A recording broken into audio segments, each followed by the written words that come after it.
Hello everyone, welcome to Super Coaching Regulatory Bodies YouTube channel by Testbook. मेरा नाम है माधव अरोड़ा. मैं आप सबका हार्दिक स्वागत करता हूं. I welcome you all in a very important session.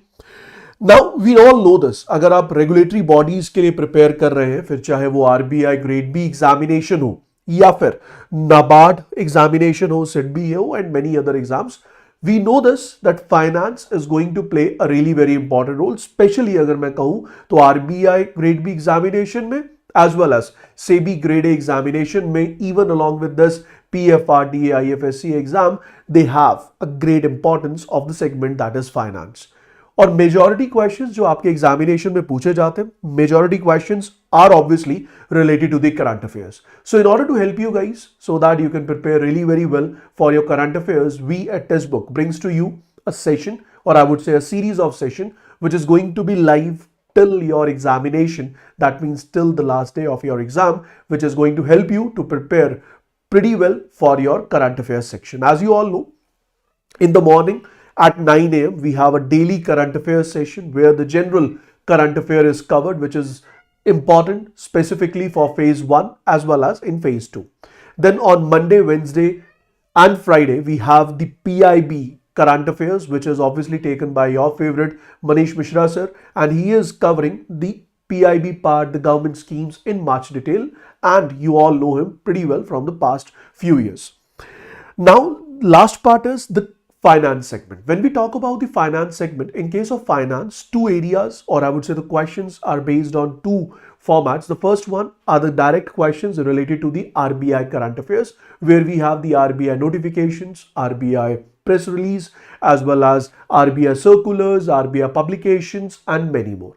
Second area is the financial world, regardless of the fact that yes, RBI is one of the important part of the financial world, but if we focus on the financial sector without RBI, that is going to be our second segment. So keeping this in mind, I will be taking up 3 sessions a week, that is Tuesday, Thursday and Saturday, where I will be covering finance current affairs, not only related to RBI, but the general finance current affairs will also be covered. If I show you what all areas we are going to discuss today, so that you have a rough idea that how can you prepare pretty well for your finance segment. So today we will be starting a discussion related to the India's remittance. If I talk about the term remittance, you all know this very well. So first we will be discussing the news related to the remittance.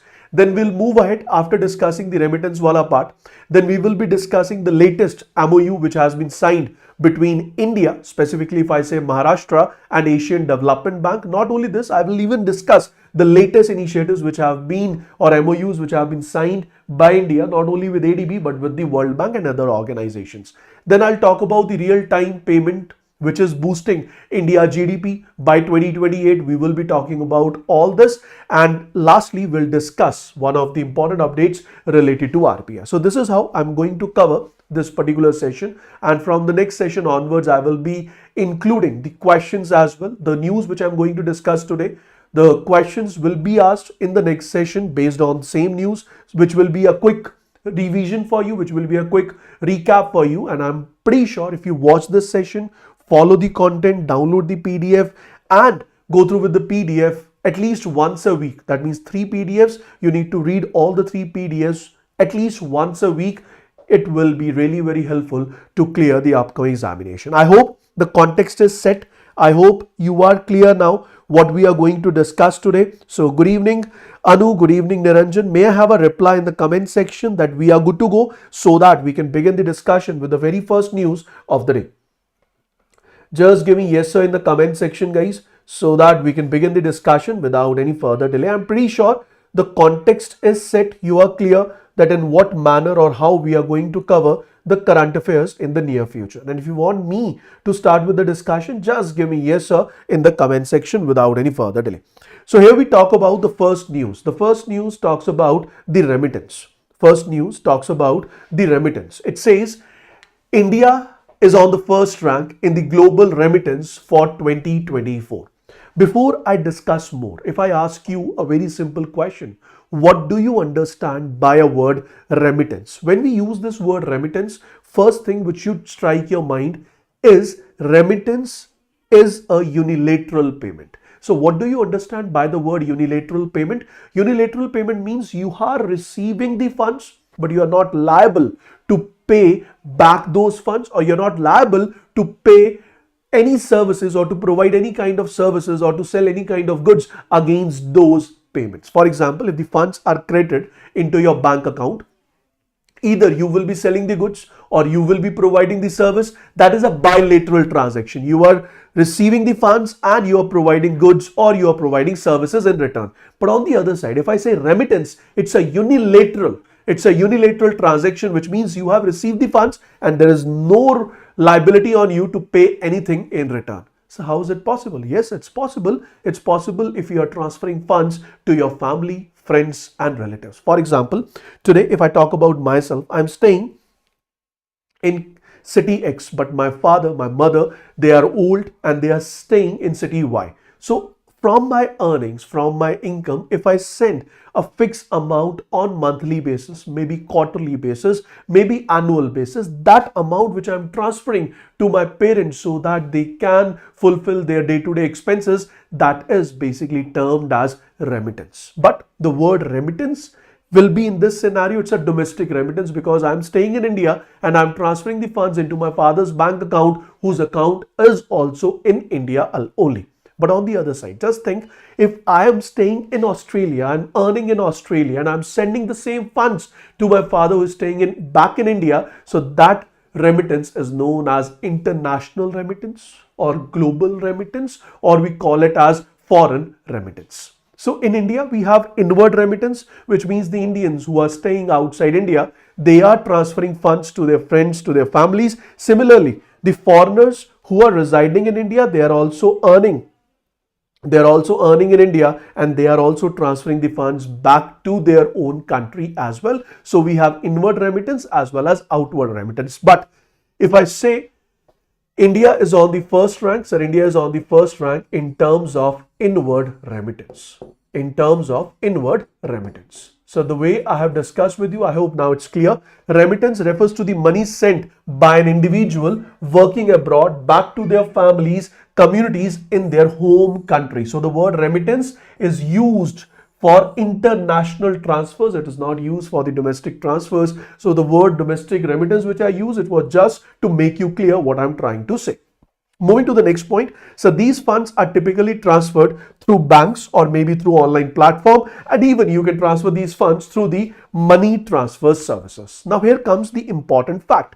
The fact says, as per the latest report which has been presented by World Bank. So remember that what I'm trying to discuss today is, I'm trying to discuss a report which is presented by World Bank related to global remittance. As per the World Bank report on global remittance, few things are very important which you need to remember. But before that, you must know what is remittance, and I believe that remittance is clear to you.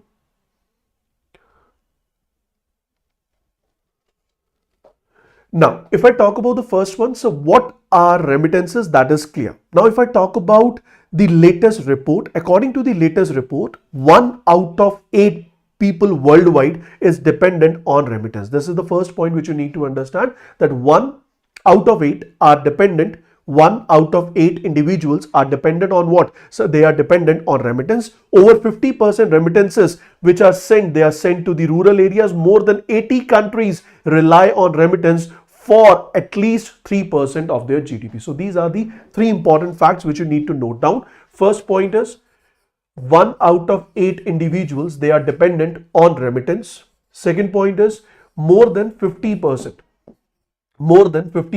remittance is sent to the rural areas. More than 50% of remittance is sent to the rural areas. Last point and the most important point is more than 80 countries, they witness that the share of remittance in the GDP is greater than 3%.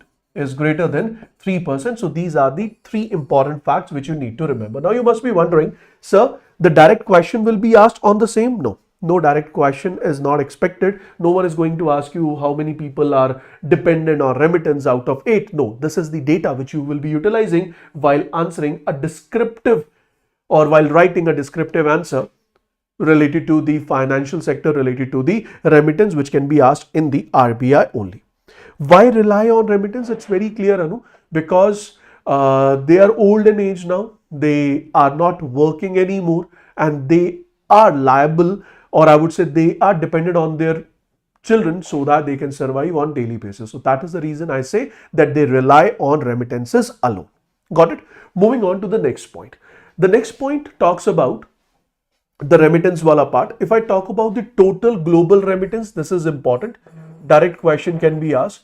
What is the value of global remittance? So the value of global remittance is what? Sir, it is $905 billion. So we have $905 billion, which is the total global remittance, out of which $219 billion is witnessed in high income countries, but obviously $685 billion of remittance is witnessed in low as well as middle income countries. That is quite obvious. That is quite obvious. Why I'm saying that it is quite obvious? The reason is pretty clear, that obviously the low and middle income countries, or I would say the population, the workers from low and middle income countries, they travel or they migrate outside their own nation in search of better job opportunities so that they can earn pretty well and they can help the family to survive and grow in the near future. Now, the next point is, so what is the importance of what is the importance of remittance? So remittance is important in few manners. The first point from where I would like to start related to the remittances. So remittance is important because it stabilizes the national economy. How I can say that it stabilizes the national economy? See, please pay attention. In India alone, if I talk about in 2024, or I would say since 2022, India is receiving more than $100 billion. India is receiving more than $100 billion as remittance. So the remittance which India is receiving, and that too which is more than $100 billion, what is it? Sir, it is adding on to the India's forex reserves. If it is adding on to the India's forex reserves, and we know that forex reserves are the first line of I would say defense for an economy. So if your forex reserves are boosted by remittance, undoubtedly it helps you to stabilize the national economy. It helps you to stabilize the exchange rate of your currency, because it undoubtedly enhances. What, sir? Undoubtedly it enhances your forex reserves. Second point is poverty alleviation. If a family is not doing well, but still they manage to send their children outside the nation, now the children working outside the nation, they are sending funds back to their family, and the family is now elevated. The family is now out of the poverty scenario. That is true.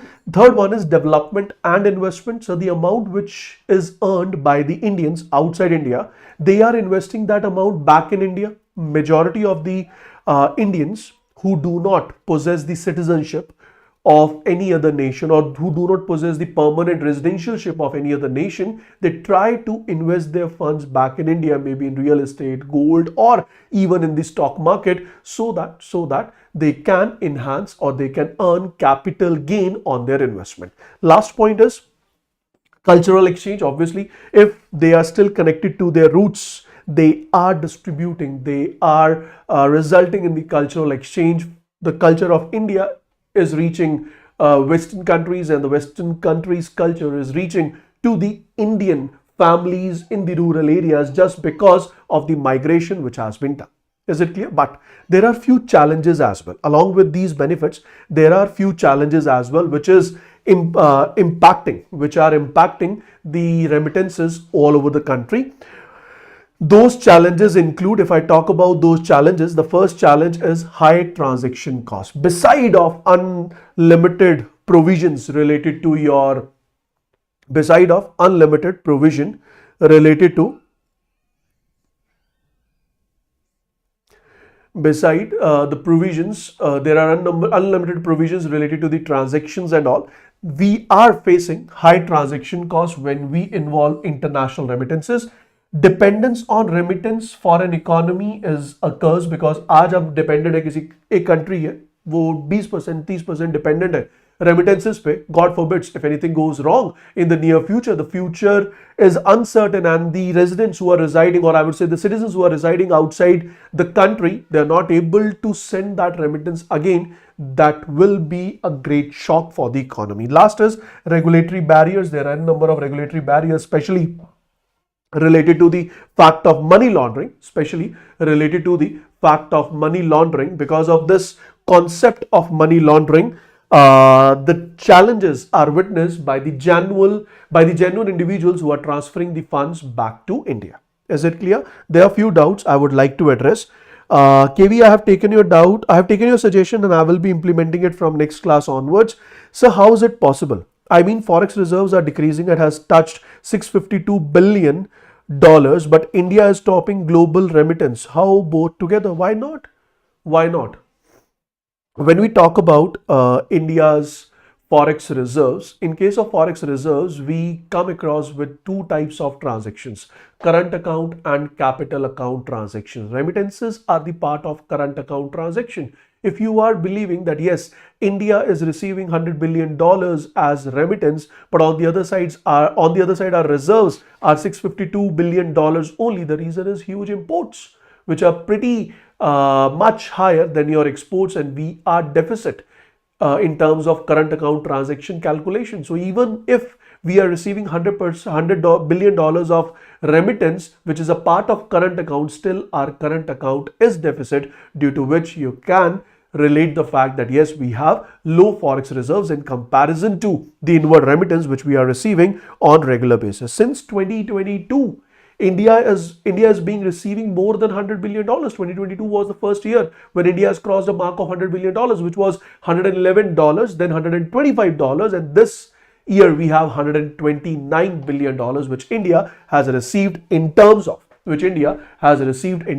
remittances. So remember that India is on the first rank, and in 2024, India has recorded $129 billion of forex reserve, and remember that $129 billion forex reserve, India is on the top. Second rank is backed by Mexico. Third rank is backed by China. On the fourth, we have Philippines, and on the fifth rank, we have Pakistan. So this Pakistan wala fact is important. The examiner can relate the Pakistan wala fact in your question, in your examination. So you need to remember this as well. Is it clear? Now, if you want to check out the historical trend, of India, in 2014, India recorded $70 billion of remittance, then 69, 63. If you see, from 2014, it declined 2015, 2016, 2017. What were the reasons? The reasons were quite obvious. First is, in 2014, new government was introduced, new government was elected. So I would say the foreign residents, or I would say Indian citizens residing in foreign countries, they were taking it typical that whether they should send their funds or they should invest in India or not. Later on, in 2016, we have witnessed demonetization. In 2017, we have witnessed GST, and after that, our economy witnessed stability. And since the economy has witnessed a stability wala part, our remittance is increasing since 2018. So in 2018, it was 79, then 83, 83, 89. As you see, in 2022, it has crossed the mark of $100 billion. That is $111 billion. In 2023, it was $125 billion. And in 2024, it is $129 billion. And India is on the first rank above Mexico, China, Philippines, and Pakistan. You need to remember all these four because a direct question can be asked in the examination related to the same. Moving on to the next point. The next point says, if I talk about the growth in the global remittance, if we talk about the growth in the global remittance, so global remittance experienced a growth of 5.8%. So we have witnessed a growth of 5.8%, recovering from the pandemic effects. So global remittance has witnessed a growth of 5.8%. That is important. And what are the reasons? So the reason is job market has improved in the OECD countries, which has led to the increase in remittance. And last but not the least is in comparison to the growth rate, which was only 1.2% in 2023. Now we are witnessing a rebound. So in 2023, the growth was only 1.2%, but In 2024, we have witnessed a growth of 5.8%, which shows that yes, we are rebounding, or I would say the global remittance is rebounding, which shows that employment opportunities are enhancing all over the globe. It's obviously good. It's obviously good if we are on top. That means we are doing pretty well and we are receiving good inward remittance from our citizens who are residing outside India. But this also shows there is lack of employment opportunity in the country, because of which many of the Indians, they are traveling, they are migrating to other countries, and they are earning pretty well. If those great minds, they would have given a chance, they would have given an opportunity in India, they would have stayed in the country and contributed directly, not indirectly, but they would have contributed directly to the enhancement or to the growth of the nation, to the increase in of the country's GDP. So this we have already discussed. Out of total $905 billion, $685 billion has been remitted to low and middle income countries. Now, let's move on to the second news. The second news is Asian Development Bank. So recently, Asian Development Bank, which possesses its headquarters in Philippines, has signed an agreement with Maharashtra, and this agreement is of $42 million. These kind of questions or these kind of news are really very important, but you must cover or you must follow this news. You must follow this news in a very limited manner, because these kind of news, or I would say ample of news, are going to knock your door in next 6 months, and remembering each and every news in much detail is impossible. So I have just formed a table for you. Just go through with that table content, and that is more than sufficient. So if I answer your question, Anu, if we say that Forex, if we say that inward remittance is good or bad, then I would say country like India, which is a developing country, where we are witnessing a depreciation of our currency with respect to the foreign currencies, just because of increase in demand of foreign currency in our own economy. For a country like us in this situation, remittance is good. But on the other side, if we talk about the emigration which is happening from India, the finest minds of the country, they are migrating to the other countries in search of better job opportunities. In that aspect, the social aspect, it is negative, but in the financial aspect, it is positive.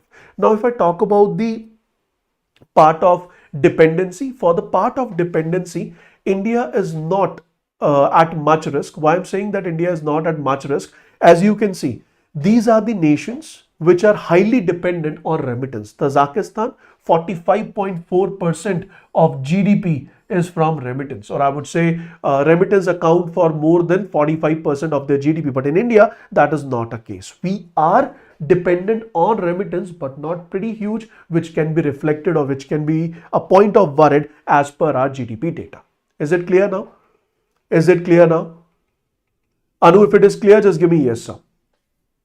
Anu, if it is clear, just give me yes, sir. Now let's move on to the next news. The next news talks about the latest MOU which has been signed between India or Maharashtra and Asian Development Bank. So what is the loan amount? So the loan amount is $42 million. This is Government of India and ADB has signed an agreement of $42 million, and this agreement is signed for the coastal protection project of Maharashtra. What is the focus? So the focus is coastal and river bank protection in Maharashtra. Aim is basically to enhance the resilience of coastal communities and ecosystem, and it will be using advanced technology to predict climate change impacts. Remember that which state is involved? Maharashtra is involved. If I talk about project name, this is very important. Highlight the project name, that is Maharashtra Sustainable Climate. Maharashtra Sustainable Climate Resilient Coastal Protection and Management Project. What are the strategies? So offshore reefs, rock protection work, beach and dune nourishment, remote sensing satellite for improved shoreline management. These are the targets, or these are the set initiatives, or I would say the targets which are need to be focused upon. What is going to be the benefit? So coastal communities will be beneficial for this. Tourism will improve, fisheries sector will improve, and It will improve the condition of vulnerable groups like women and youth. If I talk about the institutional support, so Maharashtra Maritime Board, which is Coastal Infrastructure Management Unit, will be the institutional support for implementing this current project which has been mentioned. Moving on to the next one, the loan agreement was signed. The loan agreement was signed of what value? $42 million. If I talk about the additional part, please pay attention. This project builds on Asian Development Bank's earlier investment and aligns with the broader efforts such as Nagpur Metro Rail Phase 2. So this is not the first agreement which has been signed between ADB and Maharashtra. Sir, ADB and Maharashtra has already signed a loan agreement or commitment of $200 million for the Nagpur Metro Rail Phase 2 development, and now the next agreement is again between Maharashtra and ADB, which is of value $42 million. ठीक है जी, याद रहेगा. तो दो points आपको याद रखने हैं. क्या? एशियन डेवलपमेंट बैंक की अगर हम बात करें तो एशियन डेवलपमेंट बैंक ने $42 मिलियन का लोन दिया रिसेंटली महाराष्ट्र को for the coastal protection project, और उससे पहले $200 मिलियन का लोन दिया था for the development of Nagpur metro rail phase 2, for the development of Nagpur metro rail phase 2. देखिए, हम सब जानते हैं, we all know this very well that India is the leading country in terms of real-time payment, digital payment. अगर मैं कहूँ तो more than 50% of the total, or I would say more than 40% of the total digital payments which are done on a globe is done within India itself. If I say out of 100 global payments, more than 40 payments are done in India itself, and recently it has been shared, or I would say it has been updated that by 2028, real-time payments is going to be enhancing our GDP by $76.5 billion. So before I discuss this particular news, let's check out certain facts related to the digital payment world and India. So India's digital payment market share is significant, and I would say nearly half of the world's digital payments are performed in India. To be very precise, out of the total global digital payments, 48.5% real-time payments by volume are done in India itself, or done in the Indian peripheries. If I talk about the growth, so growth is pretty good. India's digital payment has grown rapidly with 90-fold increase. 90 times. So that means India's digital payment has increased 90 times in 12 years. 90 times in 12 years. So this is a very important data which you need to remember, which you need to note down. Second point which you need to remember is the total number of digital transactions in India has increased from around 2,000 crore transactions back in 2017-18 to 18,000 crore transactions in financial year 2023-24. If I talk about the value, so earlier the value of transaction was around 1,900 lakh crore, which has increased to 3,600 lakh crore rupees over the period of time. So these two datas are again really very important. In 2017-18 लगभग 2,000 crore transaction पूरे एक साल में हुई थी, लेकिन 2023-24 में number of transaction बढ़कर हो गई है लगभग 18,000 करोड़. वैल्यू की बात करें, लगभग 1950 लाख करोड़ की ट्रांजैक्शन हुई थी 2017-18 में. अब वही वैल्यू बढ़कर कितनी हो गई है? 3650 करोड़ के आसपास, 3650 लाख करोड़ के आसपास वो वैल्यू ऑफ ट्रांजैक्शन हो गई है, which is a huge jump for an economy like India.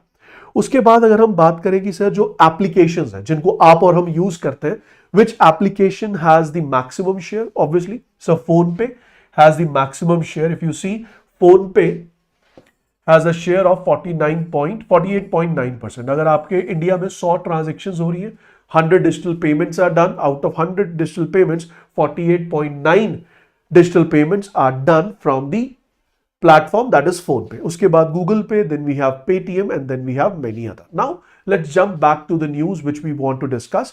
News ये कहती है कि सर 2028 में लगभग 1.5%, 1.5% इंडिया की जो जीडीपी है, that will be represented that will be coming from the real time payment sector. That will be coming from the real time payment sector. So 2020 अगर मैं बात करूं 2023 की, 2023 में इस सेक्टर ने कंट्रीब्यूट किया है $50 बिलियन का कंट्रीब्यूशन है to the India GDP. In 2028 this contribution is going to be $76.5 billion. तो 2028 में जो कंट्रीब्यूशन होगा दैट विल बी 28 में जो कंट्रीब्यूशन होगा दैट विल बी $76.5 बिलियन. उसके साथ साथ प्रोजेक्शन है कि इंडिया में 2028 तक जो नए अकाउंट्स ओपन होंगे that will be around 25.5 million. 25.95 million को अगर मैं आपके लिए सॉल्व कर दूं तो ये है लगभग 2.55 करोड़. तो लगभग 2.5 करोड़ नए बैंक अकाउंट भी ओपन होंगे और उसके साथ साथ ये जो जनरेट करेंगे revenue for the financial institutions that will be around $24.6 billion. The average lifetime value of customer is projected to be around $963. So these are the projections for the India's real-time payment. These projections were given by one of the leading international organization. और ये जो projections है ये काफी important है. Direct question can be asked in the examination. और ये जो data है you can utilize this data while answering the questions in the examination as well. ठीक है जी. Moving on to the last news of the day. आज की जो हमारी लास्ट न्यूज है that is related to RBI. हम जानते हैं unclaimed deposits. I hope you must have heard about the term unclaimed deposit. Unclaimed deposit is a deposit account where we have witness no transaction in past 10 years. Once there is no transaction recorded in an account for 10 years, that account is declared as unclaimed account. The moment account is declared as unclaimed account, those deposits in that particular account will be transferred to RBI and RBI will be crediting that amount into a specific account which is known as DEAF. We call it as DEF account. But over the period of last 3-4 years, the count of unclaimed accounts has increased a lot. So keeping in mind the increase in number of unclaimed accounts in the country, RBI has come up with a number of initiatives ताकि इन unclaimed accounts को solve किया जाए, या आप ये कहें कि unclaimed account जो है आइडेंटिफाई कर लिया जाए, किसके अकाउंट से फंड ट्रांसफर कर लिए जाए और फ्यूचर में कुछ ऐसे इनिशिएटिव्स लिए जाए कि ज्यादा unclaimed accounts रिकॉर्ड ना हो. ठीक, अब उसके लिए आरबीआई ने क्या क्या इनिशिएटिव्स लिए उन पे बात कर लेते हैं जल्दी से. डायरेक्ट क्वेश्चन पूछा जा सकता है, फाइनेंस 10 मार्कर एक्सपेक्टेड क्वेश्चन हो सकता है. व्हाट इज और explain unclaimed deposit accounts and discuss the measures taken by RBI to control these unclaimed accounts. So what are unclaimed accounts वो मैंने आपको समझा दिया. अब मेजर्स पे बात करते हैं. सुनिए, अगर हम कहें reserve bank of India is taking significant steps ताकि ये जो राइजिंग इशू है अनक्लेम्ड अकाउंट्स का, अनक्लेम्ड डिपॉजिट्स का, इन्हें रिजॉल्व किया जाए. अनक्लेम्ड डिपॉजिट उस डिपॉजिट को कहा जाता है जो अकाउंट इनएक्टिव है for 10 years and after those 10 years the account is declared as unclaimed account. Contribution inactivity in accounts, unclaimed fixed deposit and unclaimed funds after the death of account holder contribute to this issue. Question है कि sir कैसे ये बढ़ता जा रहा है, unclaimed account बढ़ने के कारण कैसा? पहला तो अकाउंट यूज नहीं हो रहा. अगर अकाउंट यूज नहीं हो रहा तो 10 साल के बाद अकाउंट अनक्लेम्ड हो गया. मान लो किसी इंडिविजुअल की डेथ हो गई, उन्होंने किसी को नॉमिनी बनाया ही नहीं. So those accounts where the account holder has passed away and there is no set nominee for the same, in that particular case after 10 years the same account will be declared as unclaimed again. One more important point which I don't know whether you will be able to relate this scenario with my statement or not. Unclaimed account 10 साल पुराने, ठीक. Right now we are in 2024. हम बात कर रहे हैं लगभग 2013, 14, 2010, 11, 12.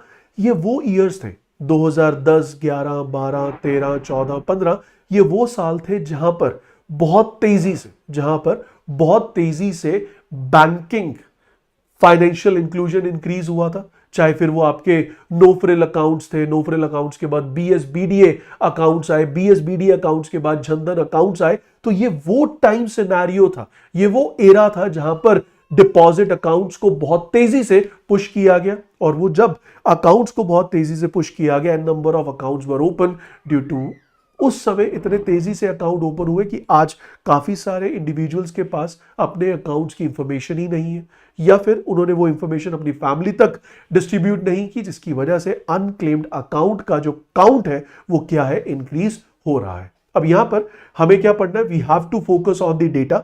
Data क्या कहता है, जैसे कि मैं आपको कह रहा था, दी अनक्लेम्ड अकाउंट डिपॉजिट्स आरबीआई को दिए, आरबीआई ने वो पैसा डाल दिया डेफ में। डेफ एक ऐसा अकाउंट है जो आरबीआई यूटिलाइज करता है in order to enhance financial literacy और in order to increase the financial literacy in the country. तो इस अकाउंट की मदद से पब्लिक को फाइनेंशियल लिटरेसी प्रोवाइड की जा रही है, फाइनेंशियल इंस्ट्रूमेंट से रिलेटेड जो इंफॉर्मेशन है वो प्रोवाइड की जा रही है। तो डेफ में हमने विटनेस किया 26% की growth, rising from 62,000 crore to 78,000 crore. तो यहां पर अगर आप देखें पिछले एक साल में जो डेफ फंड्स है वो 26% ग्रो हुए, जो कि पहले 62,000 करोड़ थे in 2022-23, it has increase to 78,000 crore in 2023-24। और इनमें ये जो अनक्लेम्ड अकाउंट्स है उनमें मेजॉरिटी जो अकाउंट्स है, मोर देन 70% जो अकाउंट्स है, they are saving accounts. That means अगर आपसे कोई पूछे out of the unclaimed account majority accounts are of which type, then your answer will be, so majority are of saving accounts which is greater than 70%, which is greater than 70%। अब question आता है RBI ने क्या क्या measures लिए। सबसे पहला जो मेजर आरबीआई ने लिया that is 100 day 100 pay campaign. तो आरबीआई ने मई 2023 में 100 डे 100 पे कैंपेन को इंट्रोड्यूस किया था, जहां पे आरबीआई ने यह कहा था कि we will target top 100 unclaimed deposit in each district, कि हर एक डिस्ट्रिक्ट में जो टॉप 100 अनक्लेम्ड डिपॉजिट अकाउंट्स है उन्हें टारगेट करेंगे, पहले उन्हें आइडेंटिफाई करेंगे और उसके बाद उन्हें सेटल करेंगे। दैट वाज द टारगेट और इसे एक्सटेंड किया गया था टिल 1 अप्रैल 2024। उसके बाद अगला एक पोर्टल आया दैट इज उद्गम। Have you heard about this portal guys? UDGAM, क्या कोई मुझे बता पाएगा? UGDAM stands for what? Can you give me the full form for UDGAM, it is unclaimed deposit. What is it? Sir, it is unclaimed deposit. It is unclaimed deposit. Any idea guys? I'm still waiting for your reply. Anyone who can give me the answer? ये कोई नई news नहीं है, काफी देर से इस पर discussion किया जा रहा है by RBI, and if you are going through with the financial news on regular basis then you must be aware of this particular term. UDGAM का मतलब है unclaimed deposit gateway to access information. I repeat, unclaimed deposit gateway to access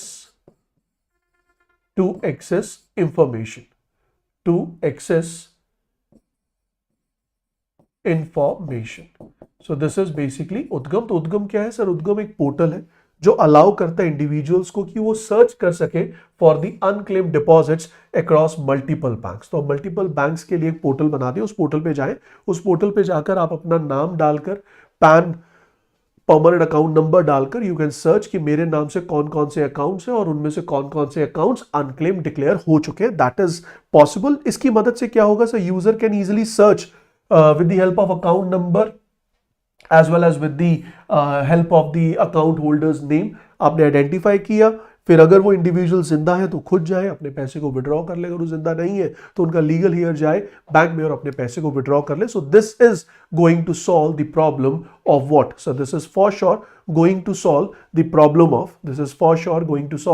the problem of what? That is unclaimed accounts. Last is website publication. ये बड़ा important है। इसमें RBI ने banks को कहा है कि bank must publish the list of unclaimed deposits on their websites displaying names and address excluding the sensitive account details. तो बैंक को भी ये कहा गया है कि बैंक्स अपनी वेबसाइट्स पर अब अनक्लेम्ड डिपॉजिट्स की एक लिस्ट दे, लिस्ट में अकाउंट होल्डर का नाम हो और उसके साथ साथ उनका एड्रेस हो, so that we can easily identify कि किस इंडिविजुअल के नाम पर एक डिपॉजिट अकाउंट है, ताकि उसके जो लीगल हियर है या वो इंडिविजुअल खुद बैंक के पास जाकर अपना पैसा विड्रॉ कर सके। So these are the 3 basic initiatives. One is 100 days 100 pay campaign by RBI, Udgam portal by RBI, website publication which is done by the banks as per the initiative taken by RBI. अब कुछ नए rules भी introduce किए। वो नए rules क्या है? पहला, annual review. From January 2024 banks are required to annually review the accounts for inactivity. अब आप एनुअल बेसिस पे रिव्यू कीजिए अकाउंट्स जो इनएक्टिव है। Communication, account holders must be notified through various methods about their account status. अगर उनका account inactive है तो उन्हें मैसेज कीजिए, मेल कीजिए, इवन जरूरत पड़े तो उनके घर लेटर भेजिए, फोन कीजिए या फिर अपने बैंक एम्प्लॉय को भेजिए ताकि उन तक कम्युनिकेशन हो कि भैया आपका ये फलाना फलाना अकाउंट है इस फलाने फलाने बैंक में, you are not using it, it is being declared inactive, it will be declared unclaimed in near future. तो आइए जरा अपने अकाउंट को ऑपरेट कर लीजिए। रिसेंटली अगर आपने पढ़ा हो, आई एम नॉट श्योर कि आपने पढ़ा या नहीं, बट रिसेंटली बैंकिंग लॉज को अमेंड करने के लिए एक बिल इंट्रोड्यूस किया गया था। This bill has been passed by Lok Sabha, and in that particular bill it has been very clearly mentioned that now if you are opening up a bank deposit account, you can have 4 nominees in case of a deposit account, as well as even if you are opening up a locker in a bank, then also you can have 4 nominees. Now these 4 nominees can be defined in various forms. First, you can define them on successive basis. Matlab, first is A. If A is also not alive, then give it to B. If B is also not alive, give it to C. If C is also not alive, give it to D. Done. Second point is proportionate basis, which says A will be eligible for 20% of my deposit. B will be eligible for 40% of my deposit. C will be eligible for 30% of my deposit, and left 10% will be given to the D. So in that manner, we can have a successive as well as proportionate nominee distribution. But in case of lockers, we have only successive nomination. Why only successive nomination? क्योंकि मुझे पता ही नहीं आपके locker में क्या है, तो मैं कैसे बोल दूं 10%, 20%, 30%, 40%? ना आपने बैंक को बताया, और जब आप लॉकर किसी को हैंड ओवर करोगे तो जो लॉकर को खाली करेगा वो भी नहीं बताएगा कि लॉकर के अंदर क्या था। तो इसीलिए in case of locker we have only successive part, but in case of deposit we have successive plus proportionate distribution of the nominees. ठीक है जी। अगला पॉइंट है establish clear hierarchies for the prioritising nominees, जो मैंने आपको clearly बताई दिया। Encourage simplification of reactivation and nomination process to reduce inactive accounts. अगर आपका अकाउंट इनएक्टिव हो चुका है और अनक्लेम्ड होने वाला है तो उसको कैसे रीएक्टिवेट कर सकते हैं, कैसे केवाईसी दोबारा होगा, वो सारे के सारे प्रोसेस आजकल अगर आपने देखा हो तो एक एडवर्टीजमेंट भी आती है, शायद आपने यूट्यूब पे भी देखा हो, where they say कि inactive हो चुका है account, but it's very easy to reactivate the account by just KYC और even video KYC की मदद से भी आप अपने अकाउंट्स को एक्टिवेट कर सकते हैं. So these are all the initiatives which have been taken by RBI. So that will be all guys from today. For today, but in the near future I will be increasing the count of news. I will be increasing the count of news और थोड़ा content कम करूंगा क्योंकि मुझे ऐसा लगा आज कि you want me to come up with very straightforward terms जो आपके एग्जामिनेशन पॉइंट ऑफ व्यू से इंपॉर्टेंट है. You are not looking forward for the descriptive part maybe in this session. अगर ऐसा है तो आप मुझे बता सकते हैं कमेंट सेक्शन में, सजेशन जरूर दीजिएगा कि आप कैसा चाहते हैं कि ये जो सेशन हो ये सिर्फ आपके एमसीक्यूज को टारगेट करे या आपके डिस्क्रिप्टिव को भी टारगेट करे.